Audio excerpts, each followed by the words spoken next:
Hello, everybody, and welcome back to Squat Cobbler, episode 63. The Prisoner Music Exchange continues. I'm Kelly Toole at KELLYTHUL on Twitter. And I am Mike at Official Pagan on everything. And our last Prisoner Exchange, we covered Voltaire, and it was a super fun conversation. I was struck, I mentioned it on that episode, that I found a remarkable number of parallels between the Voltaire album and the album we're going to be talking about today, Struck by Lightning by Graham Parker. Less murder, not murder-free. So we'll get to some murder early in the Graham Parker one because Voltaire had his murder. Graham will contribute there, but that folky kind of involvement of strings and kind of some soaring stuff is very apparent in this too. It's also about relationships.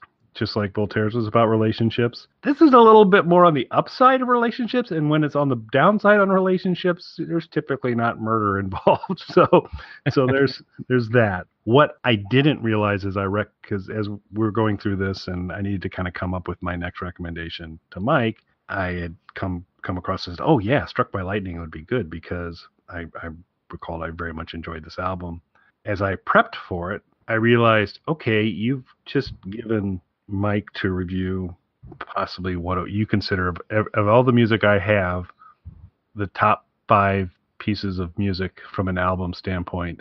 This is in it for me. I forgot how strongly I felt about this album and how much I enjoyed it, which is a risk here because as we go through, Mike might not share that opinion. So I might be a sad panda by the end of this, but Well, if it makes you feel any better in advance without giving anything away, my next recommendation is my all-time favorite band. So if you don't like that, it's going to be. Okay. I would be very crestfallen. Okay, we'll see how it goes tonight. So, good to know. So this is Graham Parker, Struck by Lightning. 15 songs, gang. That caught me off guard. I wasn't expecting 15 songs on this because I knew it was a little bit of an older album. It was actually, so Graham Parker started off as an angry punk new wave guy, picking fights with God, lots of stuff like that, picking fights with record labels. Eventually got married and kind of went into an over sample of some kind of more romantic. So a lot of the Graham Parker anger, which kind of defined him, went away for a number of albums in the 90s that weren't really his strongest work. This was one of his albums in the 90s. This was the highest chart performing. There's a lot of reasons why, because it is, in my opinion, a very, very, very good album. We get it's tempered. He's not picking fights with God on a regular basis, but he's seeing a lot of problems, and he's willing to kind of poke at them and in a kind of clever, sardonic Graham Parker way. So you get a little bit of edge. You also get a little bit of just kind of straightforward relationship stuff that's kind of interesting. As well. Any top line reactions before we talk just a little bit about the cover art? I'm not a total blank slate on Graham Parker. He kind of falls into the same category as the Kinks for me. I'm familiar with his most popular stuff, and particularly, I want to say most of that is probably related to Graham Parker and the Rumor. Am I saying that right? Correct. Yeah, so it's the Graham Parker and the Rumor stuff mostly, I believe. But I don't know full albums. I don't know deep cuts, any of that kind of stuff. I just know like the best known material. And I'm also familiar with the fact that he was very influential, just like the Kinks. So this very much kind of fell into the same category going into it as the Kinks record. Cool. Very good. So unlike Voltaire's album cover, which we discussed last episode, I personally believe that this album cover accurately reflects what you're going to see, because on the cover, there's Graham Parker, who we're going to hear from, and there's a kid with a butterfly net, which we're going to hear from. So I think it kind of delivers on, this is what's in the album from there. And if you think about the tone of it, it's a photo, which is some stylized of Graham kind of in a field and this kid with a butterfly net kind of in the background. It fits with the tone of the album. So not stunning graphical design, not whatever, but a very kind of workmanlike, yeah, so here's what you're going to get. Yeah, I really like that. I believe you said workmanlike. I think that's super accurate. It is very like, it's a matter of fact cover in a good way. Like there's Graham Parker, there's a kid with a butterfly net. Not a ton of stuff going on with the design, but a lot of older records. And what's odd, I was a little bit surprised when I saw the copyright date, because I would have thought this was more of an 80s release.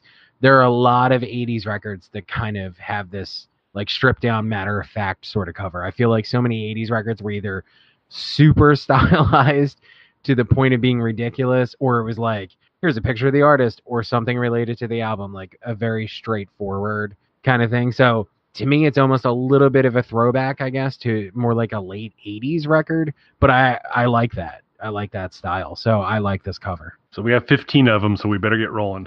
Yeah. So the album kicks off with She Wants So Many Things. This clocks in at over 6 minutes long. It sets the tone a little bit. Then you're going to hear about relationships and that kind of material in here. And it's, as the title kind of indicates, it's about she wants so many things, and the question of can you deliver on everything that she wants. You get very early on this kind of cool, typical Graham Parker lyrical content quality, which is talking about somebody being a living example of God's bad taste, which is just kind of a really cool, tight little number.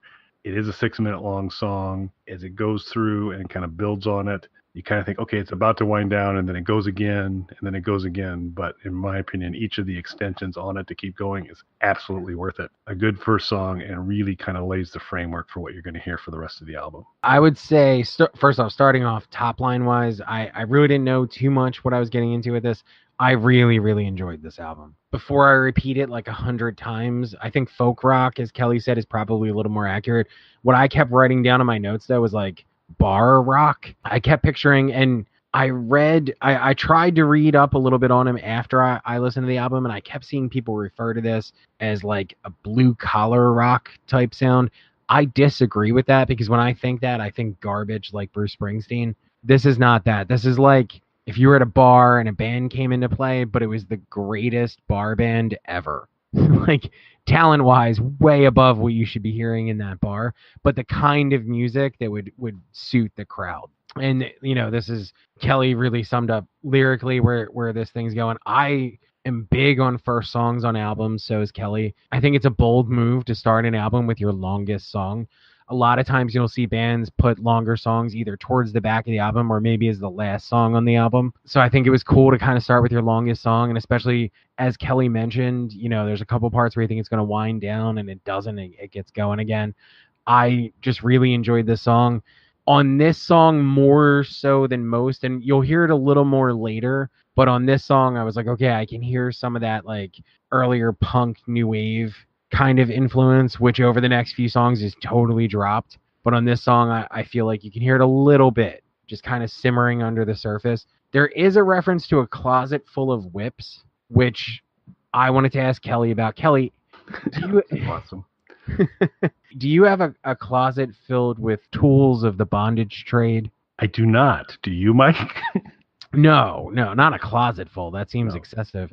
I did have a gym bag of bondage gear, and which should have thrown people right away, because I am not athletic in the slightest bit. I don't know anything about sports. My hometown's football team was in and won the Super Bowl this year. The day of the Super Bowl, I was in Canada recording, and people were asking me about the Super Bowl, and then excitedly asking me about the Super Bowl, and they found out I was from Philadelphia, and I tried to explain to them that they had a better shot of learning about American football by asking any other random person, not the American from Philadelphia. So people should have been thrown when I had a gym bag and known that there was something other than sporting equipment in there. But I unfortunately don't own that anymore. So I was just wondering, though, if there was a 50 Shades of Tool situation. No, there's not. However, if at some point I return to my roots and form a ska band and want to tour, I think Gym Bag Full of Bondage Gear will be our name. So I think that'll bring the crowds in. So Mike likes his murder, so we'll get right into song number 2, where it's They Murdered the Clown. Graham Parker's a funny guy, and this is where he demonstrates how funny he can be and the imagery he can paint. And it is basically it's a long way around getting to the punchline. It's totally worth it. It's absolutely 100% worth it. But I'm also pretty convinced. He said, I want the song to end with this line, so let me build the world that gets me to this line at the end. And it was a wonderful world he built. And it's this bleak circus environment. There's a little bit of The ringmaster's beloved, the bearded lady, gets busy with one of the clowns, and so the ringmaster takes him out.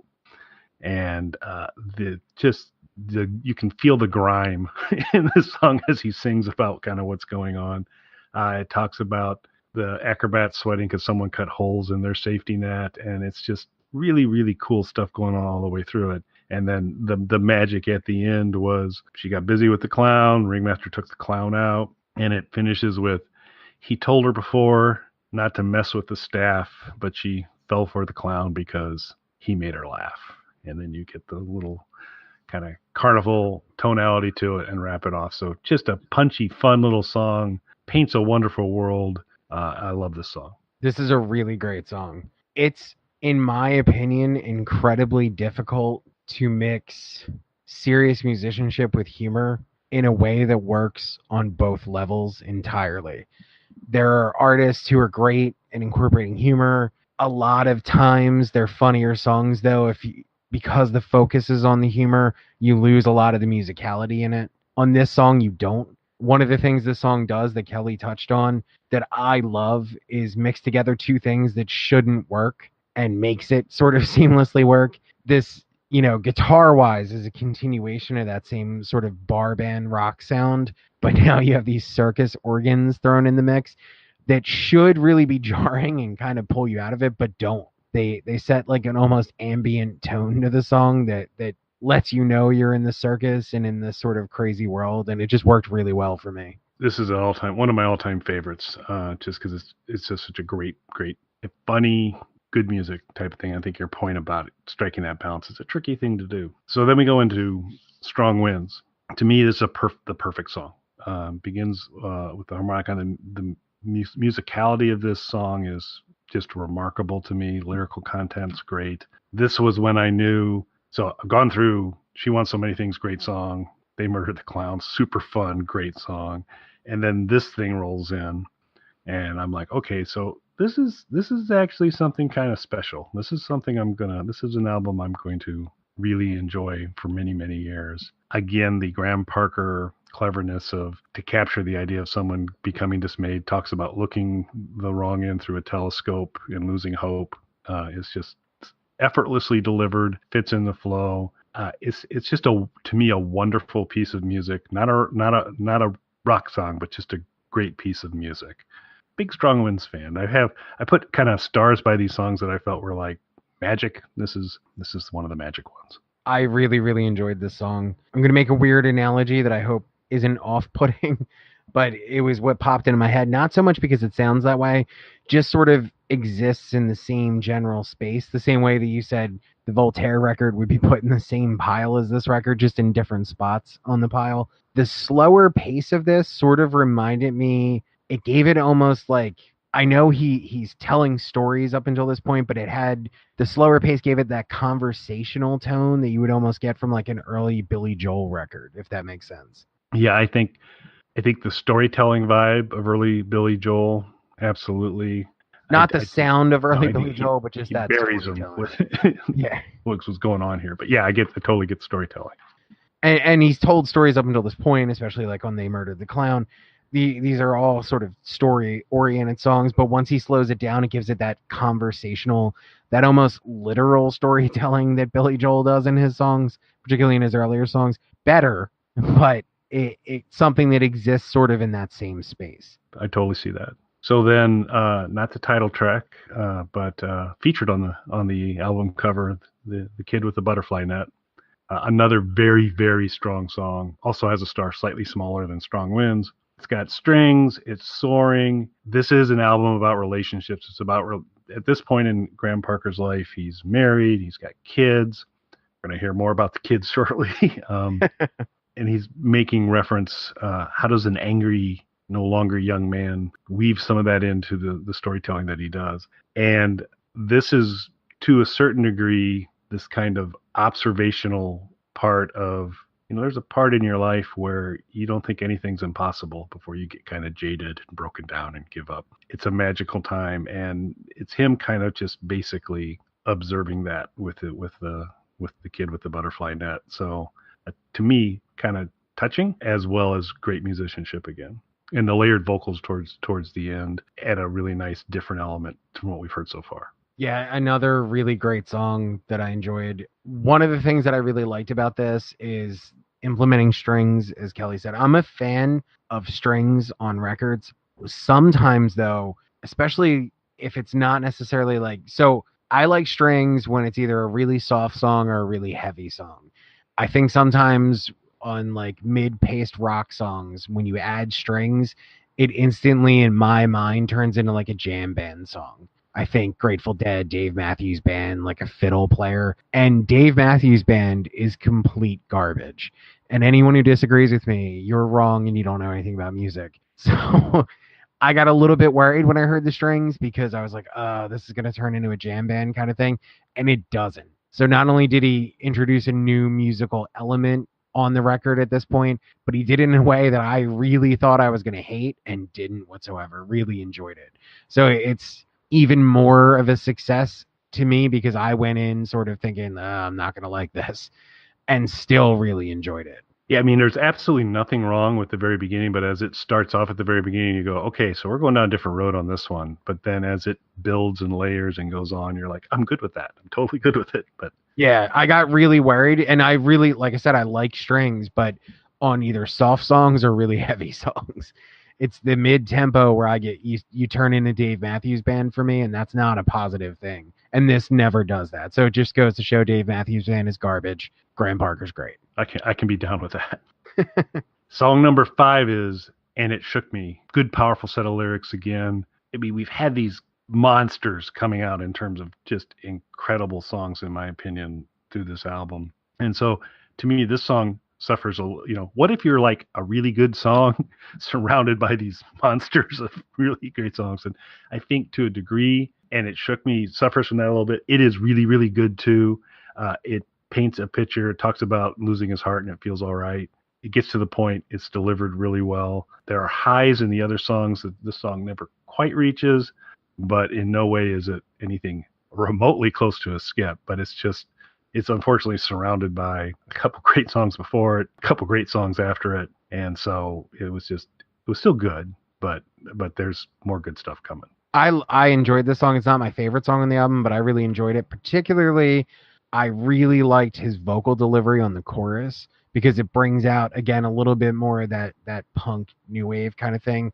His delivery of the words, almost like he's spitting them out in a way that you would expect on more of a punky type song, but the music never reaches that level of aggression. So it's like an intensity that could bubble over but doesn't, if that makes sense. It does, and it probably closer really for the first time on this album to more, while still not, the punch isn't quite there. The Graham Parker and the Rumor earlier era type of stuff with those the kind of smoky, spitting the words out kind of delivery, razor sharp voice of Graham Parker, but it is a slight shift in the tone. All right, super interested to hear your reaction to this next song, "Wrapping Paper." This is, I guess I say, a song of seduction from Graham, and what could very, very, very easily become remarkably creepy in the process. But I think he manages to dodge that 100% through there. The lead into the chorus, or the chorus itself, is "Pull your skin like wrapping paper around my heart," delivered in a way that only Graham Parker can deliver it. It's sinewy. Another song that just is, to me, a kind of a great, great song, but it is Graham kind of talking to his lady, and a sincerity to his passion for her, and done with the kind of phrasing that only Graham Parker can do. So I like "Wrapping Paper" quite a bit. I like this song a lot. I think you mentioned there's a few lyrics in here that are worth mentioning. You mentioned one of them, the "pull your skin like wrapping paper on my heart." Not only did I think that was really cool imagery, you kind of already touched on this. It's hard to pull that off and not sound like a serial killer. Yeah. But I feel like he did that. One of my favorites, though, and it's a simple line. It's not as visual as this, but it's definitely tattoo worthy material in my opinion. Is the "You're not a princess and I'm not Prince Charming" line. Yep. I could see that being worked into a tattoo easily. Yeah. There's several lines that run through this one that are absolutely tattoo material, and that is definitely one of them. Yeah, this is definitely, this song in particular, I think has some of the best, most memorable lyrics. So again, another great song. Now we move into That's Where She Ends Up. Another super super strong from song from my point of view. It's basically a story. A lot of this has been about relationships, and this is a little bit more of Graham painting a picture of someone not treating someone the way he should, and him commenting on that and indicating that's just not right. This is one where the music's great. This is probably some of his strongest vocal delivery on the whole album. And so it's just another really, really strong song. I agree with everything Kelly just said, and in particular, I would point out I love the analogy that he makes of the characters' mistreatment being like they're being treated like leftovers of food. Yeah, and he does and trash and different. It's just he's always just rich in the imagery, and it's just it pulls you in. It's super great. Okay, now we get to Brand New Book. This is a peppy little number, not Motown, but it definitely starts to pick up more into that. It includes a reference to Badfinger, which can never be bad in a song. More Graham Parker cleverness on I don't think that love is blind, it just can't see straight. That's tattoo material as well. It's kind of also, I think, a little bit self-referential that, you know, he's talking about this is a chapter of a brand new book, and it is to a certain degree him commenting on, you know, I'm going to come at stuff a little different. I'm still going to be a little chippy. I'm still going to have observations to make and point out when things are wrong, but I'm done picking fights with God.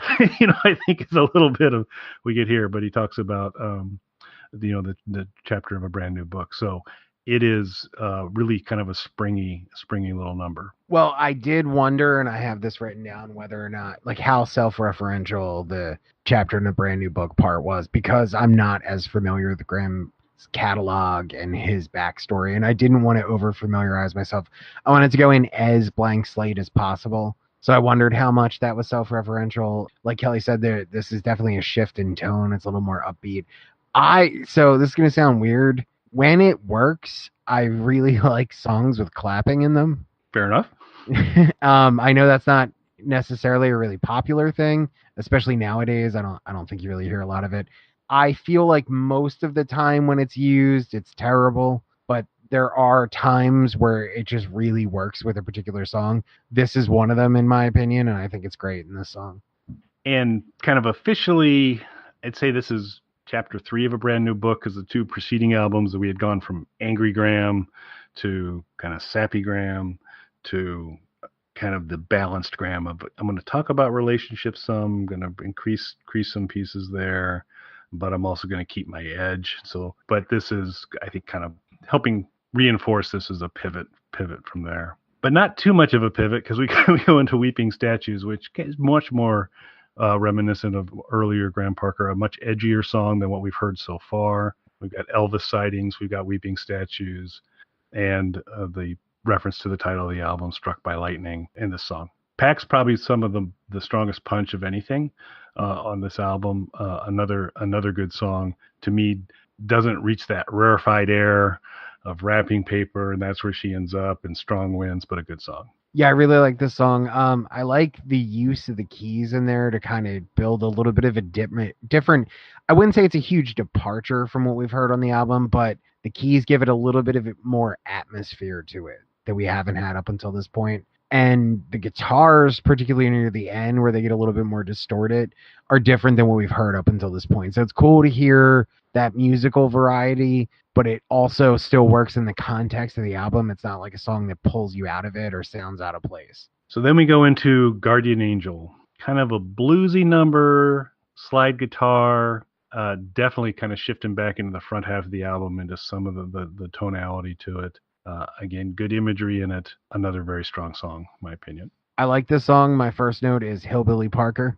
Yeah, I could go with that. Absolutely. You got to get your hillbilly in. I don't know if you're going to get, I think you're going to have a hard time getting a Beach Boys in on this one, but I'll give you hillbilly on that one. Yeah, but you get a little bit of Hillbilly Parker in here. Again, though, it's another, just like the previous song, you with the slide guitar, you have a musical element that is very different from what we've heard up until this point, but is woven in a way that isn't jarring. It doesn't pull you out of the overall feel of this sort of bar rock, as I keep calling it, album.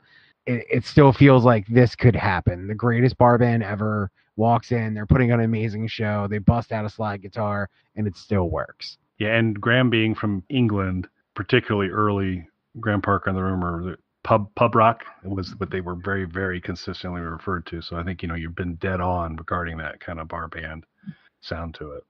And now we shall have a chat.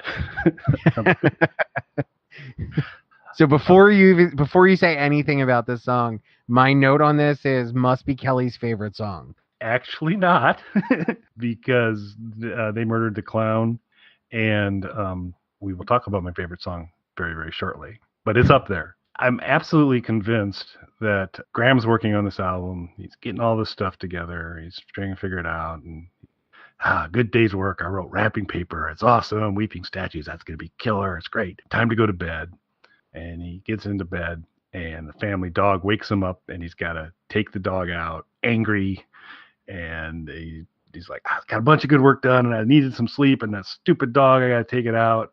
And brings the dog back in. He goes, I'm going to write a song about this.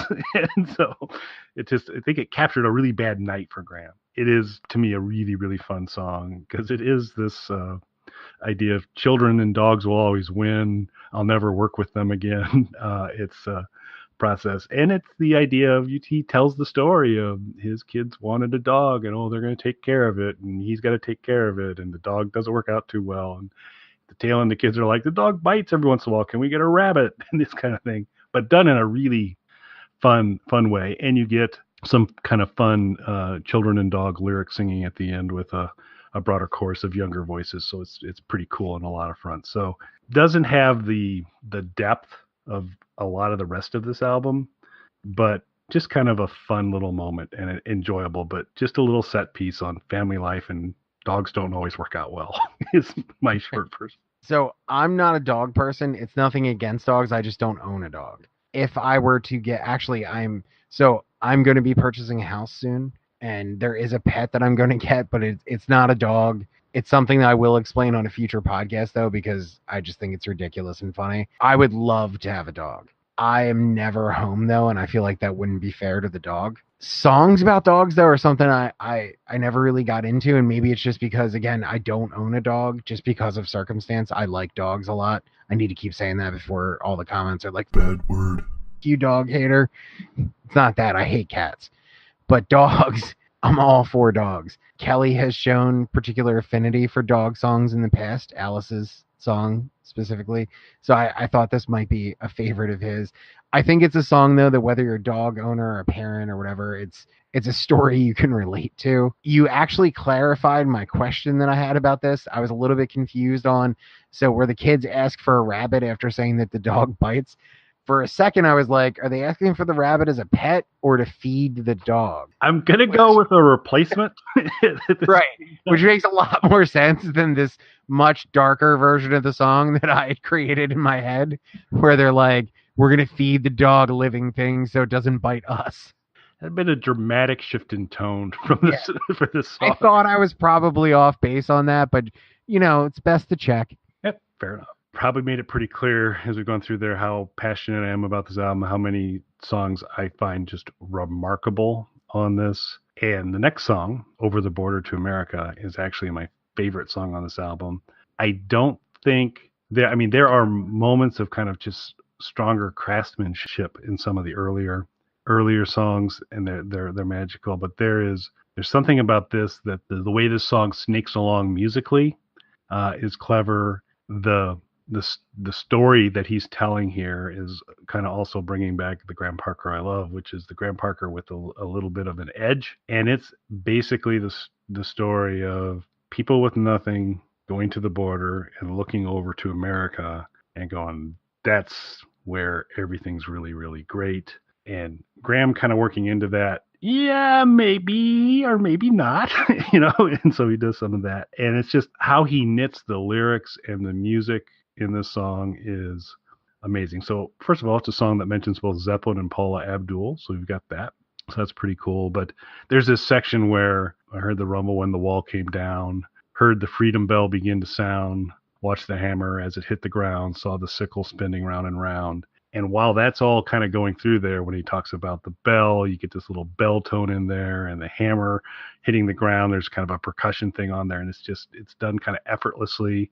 And so it's just a really well crafted song. He paints an amazing picture again. You totally get it, and it's got a nice kind of edge to it. So of an album with many songs I love quite a bit. If I had the short list to say, listen to this. This is the shortest line for you to understand how awesome Graham Parker is. This song and They Murdered a Clown would be off of this album what I get, because it's maybe other songs that might musically actually be a little bit stronger, but this is the quickest way to get to A to B to say, no, this is great. See? Yeah, it may not be musically as polished as some of the stuff that came before it, but it's cool to hear. Like, this is definitely the edgiest song on the record, and it's cool to hear some of that come out. It seems coincidentally topical. Yeah, yes, it does. Seems to have weathered well. Yeah. This song definitely could have been written now if you just changed the two music artist references that you already mentioned. It would seem like this is a song that was written now. That does bring up a good point, though. Are you more of a Zeppelin guy or a Paula guy? Well, given those two choices, I'll go Zeppelin. Got to go Paula Abdul for me. But I really, really like this song. As you already mentioned, it may not be structurally, musically as good as some of the stuff that came before it, but it's really cool. It fits with the edge that, it's kind of bubbling under the surface on a couple other tracks. It definitely spills over a little bit here, but never to a point where, like, I wouldn't say this is a punk song. So it's again where it feels like this is still in line with what we've heard. He's bringing a new element to it. This time it's an edgier song, but it still isn't pulling you out. Like, nobody's leaving the bar when you get to the song. And in fact, it's a really good, enjoyable song. It's definitely a song that, at this point, if this were a set from the bar band, it's something you wouldn't expect at this point, but it's something that's going to draw you in a different way. So where you had that sort of conversational storytelling tone on earlier stuff, this is drawing you in a different way, making you really think about the meaning of what he's saying. I just really like this song. Yeah, and don't get me wrong, none of these next three songs, there's 3 songs left on the album. These are not skips for me, but this is a 15-song long album, and I almost think it could have even been better if he ended the album right here. Not that these next 3 songs are bad, but they don't reach the rarefied air of a lot of the stuff that happened before as much. They're still very good songs, but there's just so much magic. Or maybe if they'd been pulled further in the mix, that might have been good as well. I don't want to kind of depict that this is a weak ending to the album, but there's just so much strong stuff. This is front loaded with greatness. These next 3 are all good, but you're not going to hear me go on and on and on as much about them as I did on some of the other songs. And the first of these one is When I Was King, which is almost kind of a reggae-ish sound to it. Lyrically, one of the more kind of fascinating storylines in there. A little hard to entirely piece together, but it comes along the idea of him talking about when he was king, and he gets to be on a stamp, and he's kind of looking forward to people licking his neck. And so there's a very kind of cool things there. So that makes it a pretty interesting song, and it's fun. And it's a little bit of this self-important kind of thing. So it was fun. And I thought lyrically took us to a very kind of interesting place. Yeah, I completely get what you're saying about how the album could have ended there. It definitely still would have ended. It would have ended on a really high note.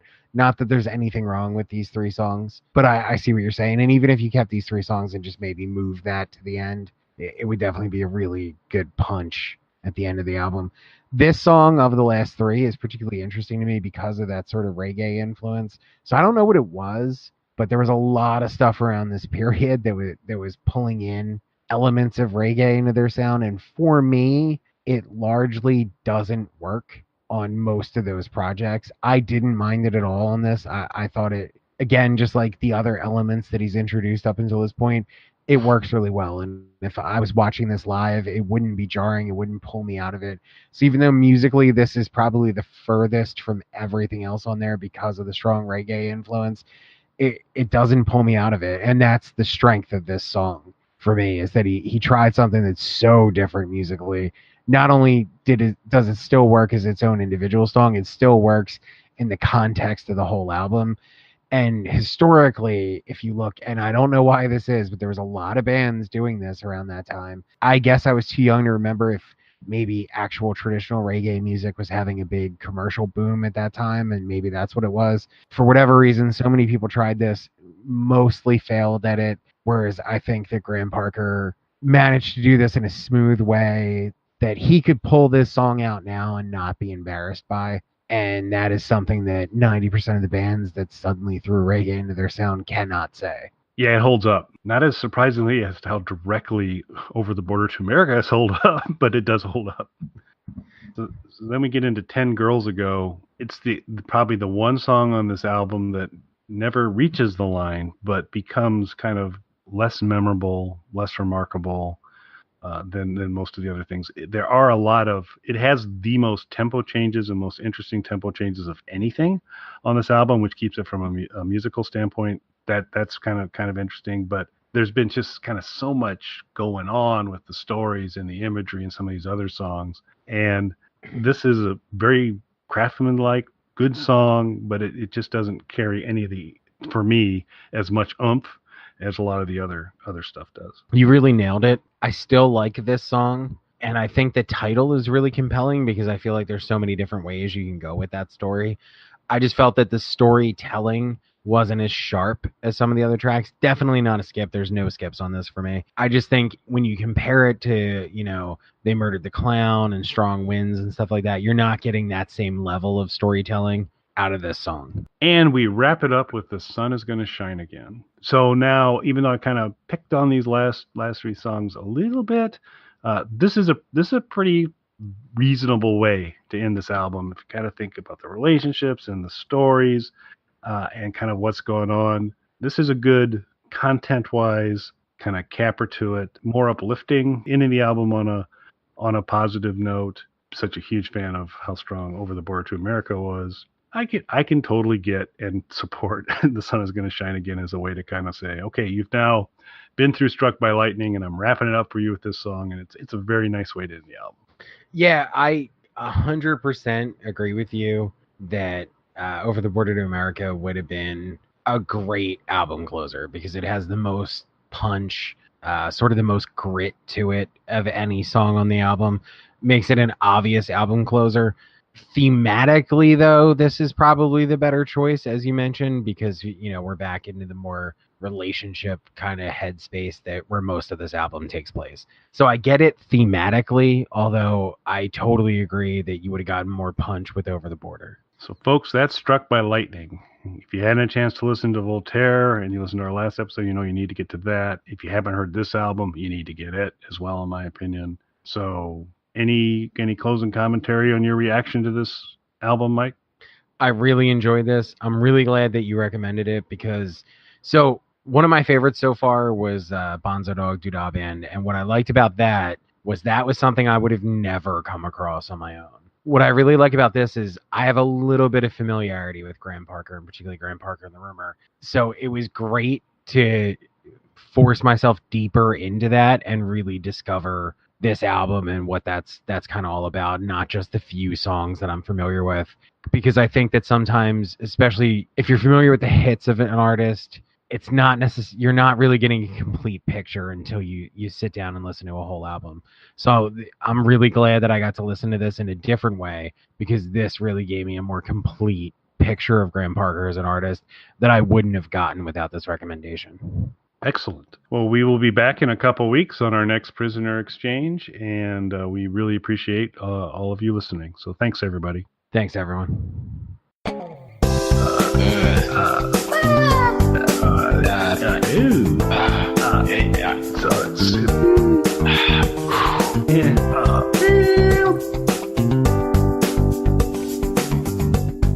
right, I'm going to stop the broadcast.